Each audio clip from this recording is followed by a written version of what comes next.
ඔයා තාමත් කතා කරන්නේ පරණ ඉංග්‍රීසිද? හැබැයි ඔයාට ඒ ඉංග්‍රීසිය වෙනසක් දකින්න ඕනේද? එහෙනම් මේ වීඩියෝ එක ඔයාට. මේ වීඩියෝ එකේදී අපි කතා කරනවා අලුත් භාවිත එක්ක ඉංග්‍රීසි වාක්‍ය 30ක්. Okay, let's go to video.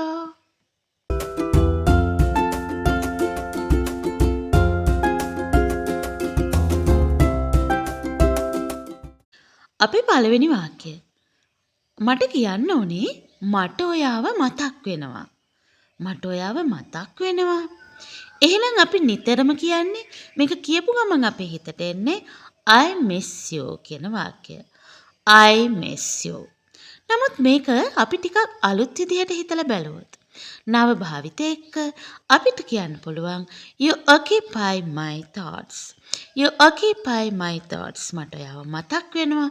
ඔයා මගේ මනසේ ඉන්නවා. You occupy my thoughts. Okay? Next one. ඒක හරි ගණන් කියලා අපි කියනවා. ඒක හරි මිල අධිකයි. එතකොට ඒකට අපිට කියපු ගමන් මතක් වෙන්නේ it's so expensive. එහෙම නැත්නම් it's very expensive. මෙන්න මේ වගේ වාක්‍යයක්. expensive කියන වචනය තමයි අපි යොස් කරන්නේ. නමුත් අපිට ඒක කියන්න පුළුවන් it's cost me a fortune. It's cost me a fortune. මේවා ඉංග්‍රීසියේ භාවිතා වන idiom, phrase මෙන්න මේ දේවල් එක තමයි අද වාක්‍යෙත් අපි ගොඩනගා ගන්නෙ. ඉතින් ඉස්සරහට ගිහින් බලමු. දැන් මේ වාක්‍යය අපි කියනවා ඒක හරිය ගණන් කියන්න it's so expensive නෙමෙයි. It's cost me a fortune. Okay, let's go third one. ඔයා මාව දිරිමත් කළා කියන්නේ. ඔයා මාව දිරිගැන්නුවා කියන්න අපි කියනවා you motivated me. You motivated me. නමුත් මේක මේ විදිහටත් කියන්න පුළුවන්. You inspire me. You inspire me. ඔයා මාව දිරිමත් කළා, දිරිගැන්නුවා. You inspire me. Okay? ඉතින් වීඩියෝ එක යන ගමම මතක් කරනවා. ඔයා මේ වීඩියෝ එකට කැමති නම් like button එක press කරන්න. Okay? ඒ වගේම share කරන්න. එහෙනම් අපි යමු number 4. මං අහගෙන ඉන්නේ. අපි කියනවා මොකක් හරි දෙයකට අපි කැමතියි මං අහගෙන ඉන්නේ කියන්න. ඒක අපි කියනවා I'm listening to you. I'm listening to you. මේක ටිකක් ඇඩ්වාන්ස් කරලා. මේක අපි idiom එකකින් කතා කරොත් I am all ears. All ears. මම අහගෙන ඉන්නේ කියන්නේ I am all ears කියන එක යූස් කරන්න පුළුවන්. ඔයාට ගොඩාක් වෙලාවට ඉංග්‍රීසි චිත්‍රපටි බලද්දී ඔයාට මේ භාවිත අහු වෙනවා. මේ භාවිත එක්ක ඔයාට මේ දේවල් ඉගෙන ගන්න පුළුවන් නේද? Fifth one. එයා හරි විනෝදජනක කෙනෙක් කියන අපි කියනවා he's a funny person. He's a funny person. එයා හරි විනෝදජනක පුද්ගලයෙක් කියන්නේ. ඒක idiom එකකින් කිව්වොත් he is barrel of laugh. හිනා වෙන බැරල් එකක් වගේ අදහසක් නේද? he is barrel of laugh. විනෝදජනක කෙනෙක් කියන්න අපිට කියන්න පුළුවන් barrel of laugh. Okay, next one. මම පොඩි නින්දක් දැම්මා. අපි කියන්නේ ගොඩාක් නිදියන එක නෙමෙයි ඔය චුට්ටක් නිදියන එක පොඩක් ඇලවෙලා ඉන්නවා කියන්නේ. ඒකට අපි කියනවා I got short nap. short nap එකක් දැම්මා කියලා. නමුත් මේක මෙහෙම කියන්නත් පුළුවන් I got 40 winks. 40 winks.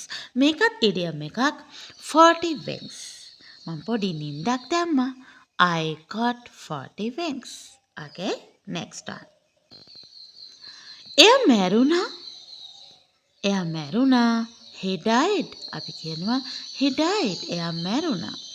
ඒක තවත් මේ විදිහට කියන්න පුළුවන්.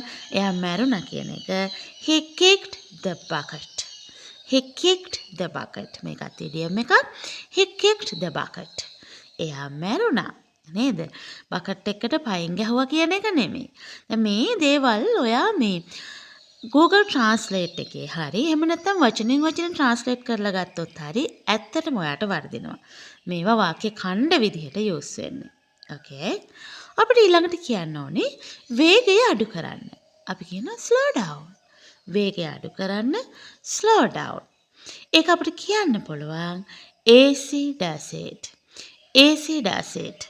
ඒක ලේසියෙන් කරන්න කියන එක නෙමෙයි වේගය අඩු කරන්න. acid acid. ඕකේ. දැන් වීඩියෝ එක යන ගමන් ඔයාලට මම මතක් කරනවා මේ වෙනකොට යුකිගේ channel එකට subscribers 30000ක ඔයාලගේ ආදරණීය ආදරයක් ලැබිලා තියෙනවා. ඒකට ගොඩාක් ස්තුතියි. Thanks a million.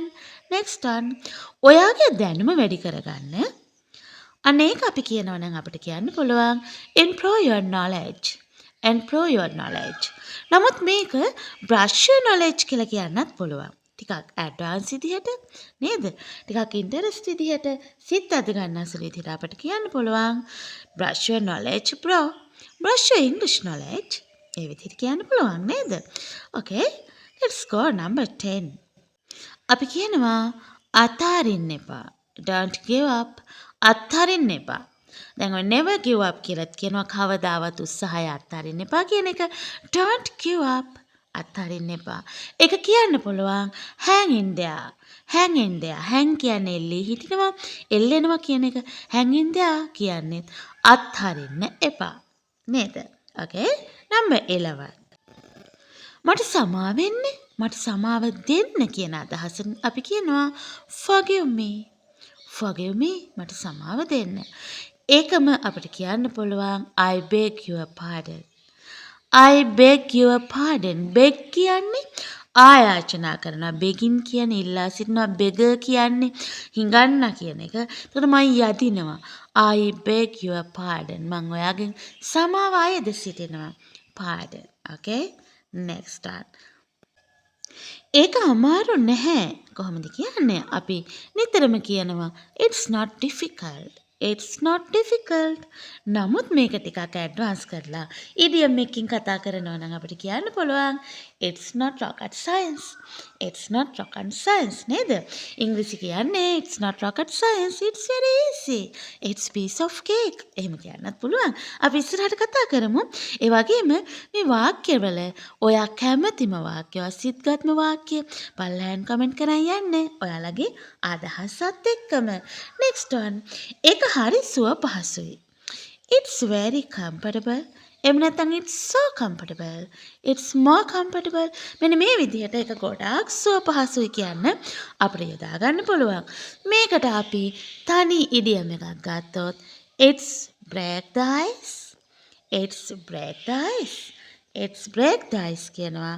it's so comfortable කියන අදහස. okay. next one. number 14. ඒක හරි ගණන්. අපි කලිනුත් it's so expensive කියන එකට අලුත් වාක්‍යයක් ඉගෙන ගත්තා.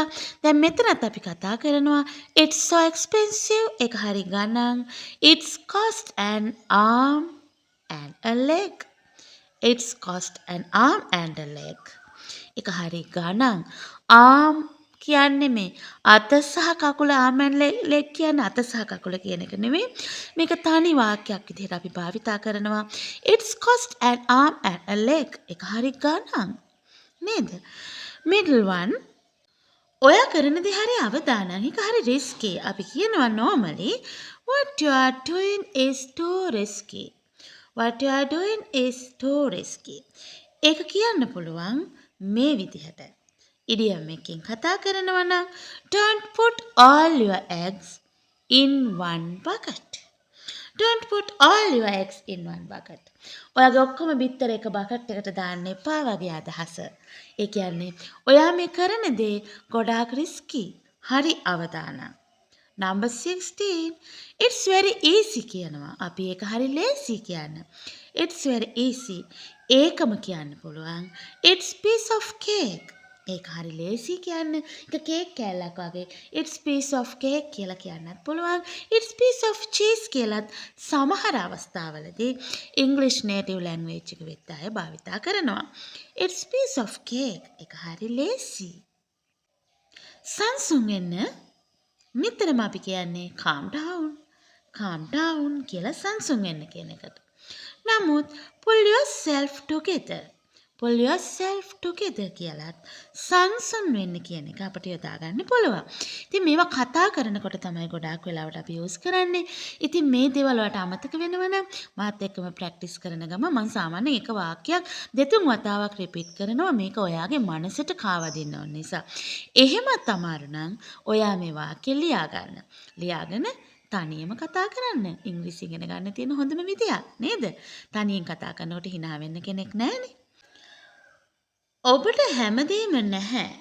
You can't have everything. You can't have everything. ඔයාට හැමදේම ගන්න බෑ. හැමදේම අයිති කරගන්න බෑ කියන අදහස. ඒකම කියන්න පුළුවන් You can't have your cake and eat it too. You can't have your cake and eat it too. අලුත් භාවිතයක්. ඉතින් මේ දේවල් ප්‍රැක්ටිස් කරන්න පුරුදු වෙන්න, කතා කරන්න. You can't have your cake and eat it too. Number 19. ඒක ඇත්ත. මම පිළිගන්නවා. කොහොමද කියන්නේ? It's true. I agree. නමුත් මේක මේ විදිහටත් කියන්න පුළුවන්. You can say that again. You can say that again. ඒක නැවත කියන්න පුළුවන්. ඒක ඇත්ත. මම පිළිගන්නවා කියන අදහස. You can say that again. Okay? Next one, number 20. කිසිම දෙයක් සම්පූර්ණයෙන්ම නොමිලේ නෙමෙයි. මේක සාමාන්‍යයෙන් ආප්තෝපදේශයක් වගේ ඉංග්‍රීසි වල යූස් වෙන කිසිම දෙයක් සම්පූර්ණයෙන් නොමිලේ නෙමෙයි කියන අදහසට අපි කියනවා nothing is entirely free. Nothing is entirely free. කිසිම දෙයක් නොමිලේ නෙමෙයි. මේකම අපිට කියන්න පුළුවන් there is no such things as a free lunch. Free හැම්මෙන ලන්ච් එකක් වගේ නෙමෙයි හැමදේම කියලා. There is no such things as a free lunch. Okay? 21. ඒක ඔයාගේ තීරණය. It's your decision. අපි කියනවා ඒක ඔයාගේ තීරණය. අපිට කරන්න දෙයක් නැහැ. It's your decision. ඒකම කියන්න පුළුවන් The ball is in your court. The ball is in your court. මේකත් ඉඩියම් එකක්. මේක ඔයාගේ තීරණය කියන්න අපිට යොදා ගන්න කතා කරන. The ball is in your court. නේද? Okay? 22. මට අදහසක් නැහැ කියන්න අපි නිතරම යූස් කරන්නේ I have no idea. I have no idea. හැබැයි මේකම කියන්න පුළුවන් Your guess is as good as mine. Your guess is as good as mine. ඔයා ගෙස් කරන දේම තමයි මටත් හොඳ කියන එක. ඒ කියන්නේ ඔයාගේ අදහසට මම එකඟයි. මට අලුත් අදහසක් වෙන අදහසක් නැහැ. I have no idea කියන එකටම your guess is as good as mine. Next one 23. ඔයා මොනවද හිතන්නේ කියන්නේ? කියන්න මොනවද ඔයා හිතන්නේ කියලා. Tell me what you are thinking කියන එක normal English වල අපිට භාවිතා කරන්න පුළුවන්. Tell me what you are thinking. ඔයා මොනවද හිතන්නේ? ඒකම idiom එකකින් අපි කියනවා නම් a penny for your thoughts. A penny for your thoughts. ඔයාගේ අදහස් මට කියන්න. සාමාන්‍යයෙන් දැන් මේ ඉඩියම් වල අදහස අපි කියන අදහසට හාස්පසින්ම වෙනස් කියලා ඔයාලට හිතෙන්න පුළුවන්. නමුත් ඉංග්‍රීසි මව් භාෂාව වෙච්ච අය කතා කරන්නේ එහෙම පුතේ. Okay? 24. මං එහෙ යන්නේ කලාතුරකින්. I go there rarely. මං එහෙ යන්නේ කලාතුරකින්. I go there rarely. ඒක අපිට කියන්න පුළුවන් I go there once in the blue moon. මේක ඔයාලා දන්නව නේද? අපි කලින් කතා කරලා තියෙනවා. I go there once in the blue moon. Okay? Next one 25. හයියෙන් වහිනවා. කොහොමද කියන්නේ? It's raining hard. හයියෙන් වහිනවා. It's raining hard. ඒක කියන්න පුළුවන්. It's raining cat and dogs. බල්ලෝ පූස වහිනවා නෙමෙයි. හරි ලොකු මහ ධාරානිපාත වර්ෂාවක් කියන එකට අපිට කියන්න පුළුවන් It's raining cat and dogs.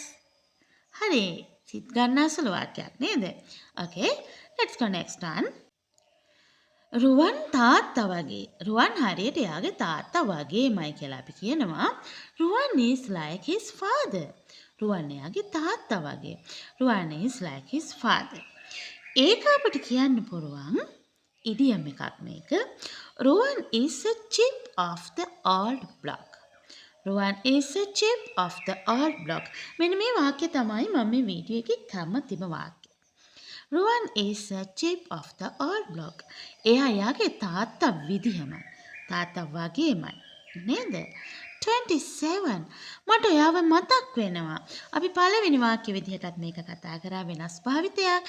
I miss you කියනවට වඩා අපිට කියන්න පුළුවන් you crossed my mind. You crossed my mind. මට ඔයාව මතක් වෙනවා. ඔයා මගේ හදවතේ ලැබුම්ගෙන තියෙන්නේ. You crossed my mind.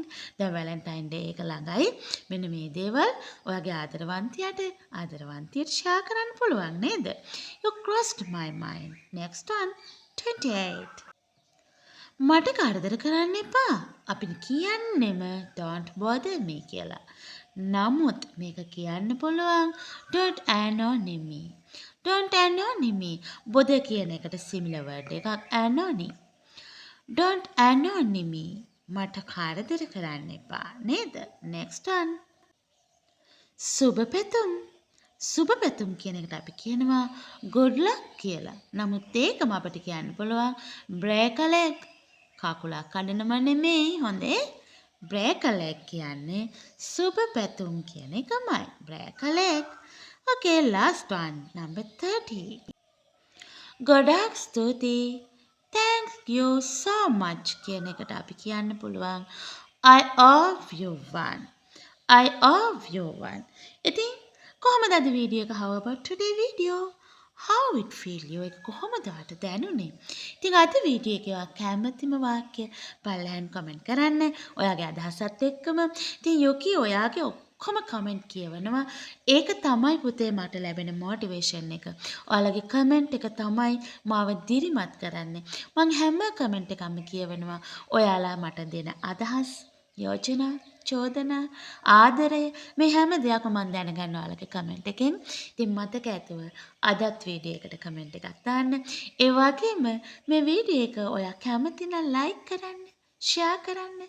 Don't forget like and share and please subscribe me. Okay my friends. Bye bye. See you again. Have a nice day.